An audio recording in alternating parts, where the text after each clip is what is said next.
Hello everyone, this video will cover how to calibrate a Samsung Hanwha pick and place machine. If you want to repair your Samsung Hanwha pickup yourself, this video will detail how the machine is calibrated. If a collision occurs replacing the Z-axis rod, camera, track and other parts, calibration of the machine is an essential step. Only after calibration of the machine can be used normally.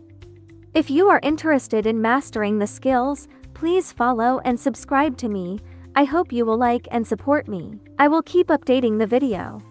If there is no understanding, please detail us www.jhighmiz.com. I hope you'll like and support it. Next, watch the video how does he operate the machine.